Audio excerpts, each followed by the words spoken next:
যদি 20 লাখ হিতাধিকাৰীক এই আঁচনিৰ অধীনলৈ আনো তেতিয়াহ'লে এই আঁচনিৰ অধীনত বেনিফিটেড পৰিয়ালৰ সংখ্যা 47 লাখলৈকে বৃদ্ধি পাব।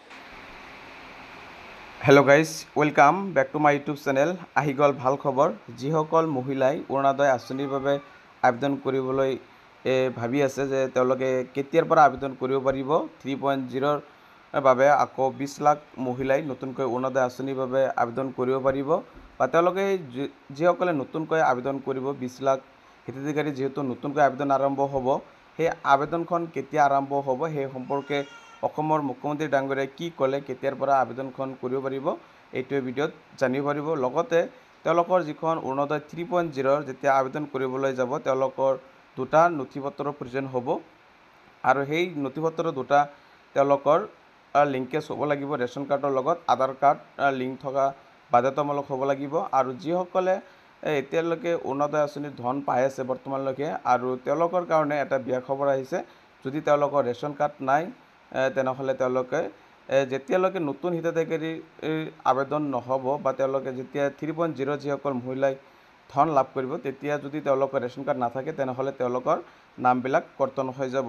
আৰু সেই সম্পৰ্কত মুখ্যমন্ত্ৰী ডাঙৰীয়াই কি ক'লে, নতুনকৈ কেতিয়াৰ পৰা 3.0ৰ বাবে আবেদন কৰিব পাৰিব বা কি নথিপত্ৰৰ তেওঁলোকৰ প্ৰয়োজন বা তেওঁলোকে কোনখিনি সময়ত তেওঁলোকৰ নামবিলাক কৰ্তন হৈ যাব। যিসকলে বৰ্তমান সময়ত পইচা পাই আছে, সম্পূৰ্ণ ইম্পৰ্টেণ্ট খবৰ তেওঁলোকৰ কাৰণে আহি পৰিছে বা অসমৰ মুখ্যমন্ত্ৰী ডাঙৰীয়াই কি কৈছে সম্পূৰ্ণ ইয়াত দিয়া হ'ব, ভিডিঅ' আকাৰত দিয়া হ'ব, সম্পূৰ্ণ চাই ল'ব কি ক'লে অসমৰ মুখ্যমন্ত্ৰী ডাঙৰীয়াই, কেতিয়াৰ পৰা তেওঁলোকে অৰুণোদয় আঁচনিৰ আবেদন কৰিব পাৰিব, কি ক'লে চাই লওক।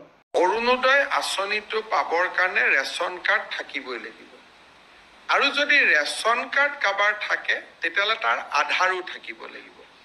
অৱশ্যে যেতিয়ালৈকে নতুন বেনিফিচিয়াৰী নিৰ্বাচন নহয় তেতিয়ালৈকে পুৰণাসকলে অৰুণোদয় পাই থাকিব। কিন্তু যেতিয়া নতুন হিতাধিকাৰী হ'ব বৰ্তমানে পাই থকা সকলোৱে নাপাবও পাৰে। যদি তেওঁলোকৰ ৰেচন কাৰ্ড নাই বা তেওঁলোকৰ আধাৰ নাই তেওঁলোকে নাপাবও পাৰে। অহা ছেপ্টেম্বৰ মাহৰ পৰা আমি অৰুণোদয় হিতাধিকাৰী 0.3ৰ কাৰণে অৰুণোদয় 0.3 এই হিতাধিকাৰী নিৰ্বাচনৰ প্ৰক্ৰিয়াটো আমি আৰম্ভ কৰিম।